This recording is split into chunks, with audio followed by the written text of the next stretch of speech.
the two of us. So the first question here is, what are some do's and don'ts when taking part in a big scale assessment center like the one at Amazon? Yeah, I think that's a really good question. And so let me explain what our assessments are and what people may think assessments are. So in the United Kingdom, in London in particular, we run assessment days, or assessment center days, and that's and again, being the American, not knowing the local nuances, it was basically what we consider in the U.S. An interview blitz day where we bring in candidates. So assessment center days are where we bring in candidates and they interview with either engineers or product managers face to face for the day. So some of the do's and don'ts when you're interviewing at an assessment center are you have to be prepared. And when you're and I'll speak to engineering, you should expect to be asked coding questions. Whether it's data structures, whether it's algorithms, whether it's an actual coding problem, you should be able to whiteboard your answer. So those are like what to expect. The do's is like answer the question being asked. Yep.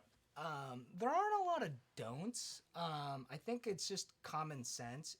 The interviewer's responsibility is to ensure that the candidate has a good experience. And so what we try to train our interviewers on is, hey, we're not out for gotchas. We want to make sure that candidates are set up for success and they're able to answer a question in an environment where they feel most comfortable. So what I would tell candidates are ask clarifying questions. Interviewers and assessors want to know how you're problem solving and how you're breaking down a problem. And so that would be like my greatest tip. Like if you don't know how to code, I don't know what to really tell you other than just keep asking a lot of clarifying questions. But, I think the important part is demonstrating the fact that you can break down a problem.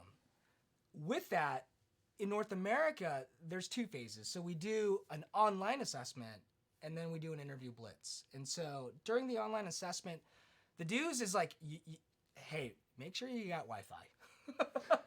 I know that sounds like a no-brainer, but you'll be surprised. Good connectivity. Makes sense. Yeah, how many emails that we get on the technical issues. And it wasn't that the assessment went down. It's just like, look, I thought I had an hour and a half to take this. Something came up. Like, can I restart? So like, really it's, don't worry about when I get the invite, oh my gosh, I got to take it today. Find a time that's going to work for you. The reason why we do online assessments is so you can take it at 8 p.m. in your dorm room, in your house, in your apartment, wherever you may be. It's not so you're feeling stressed that you got to be available at noon to take that phone call to do the initial phone screen. Some of the don'ts, like don't assume that the assessment is over unless you see a complete button or next steps. Like you know how you fill out an online form and you're like, am I done here? Like make sure you're absolutely done. You'll be amazed at how many questions that we get on the technical difficulty, and sometimes it's user error. And it's avoidable. That would suck to lose an opportunity over user error. Yeah, and you know what? Like we're all human, so like if you reach out and say like, hey, like this didn't work out, we're going to take that into account. So yeah, great. Just keep that in mind. So I would add a couple tips. I think if you get to welcome in everybody, I guess maybe Devin is wound up or maybe he's still streaming, but welcome in the folks who are coming across from Devin's stream. Always love to have you here.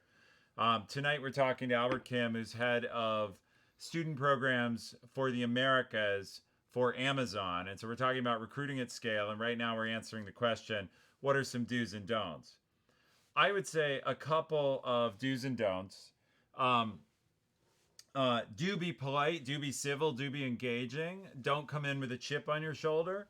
But the biggest one is, I think, is if you get stuck, talk as you think. And if you really get stuck, say, look, I can tell there's something I'm not seeing here. Can can you point it out? Like, I get that I'm supposed to be seeing something I'm not, but what is it? So don't just stall and give up. And Furuki,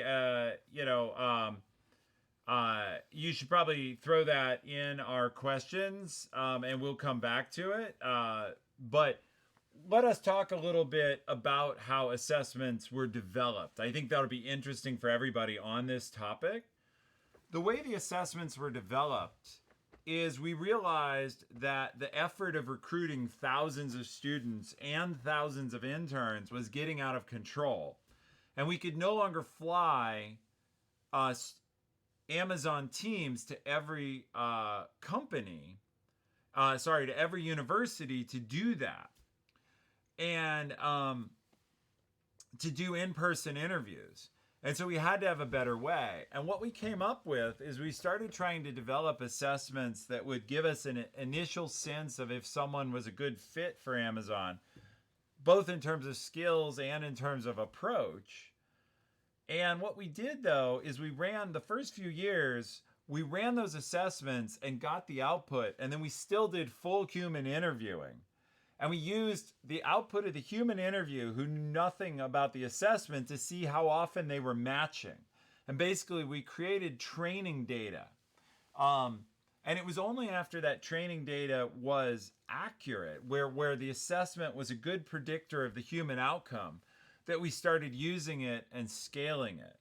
Anything you want to add to that? No, I just want to point out, Colossal says no. The dog ate my homework excuses. I think that could apply in this case as well. And it honestly applies anywhere you're interviewing, exactly. Right? Like, you never get a second chance to make a first impression. Yep. And so it's always going to be true that you never get a second chance to make that first impression. And so just be mindful of that. I've talked to other people here. I've talked other times and said, look, a lot of in-person interviewing is energy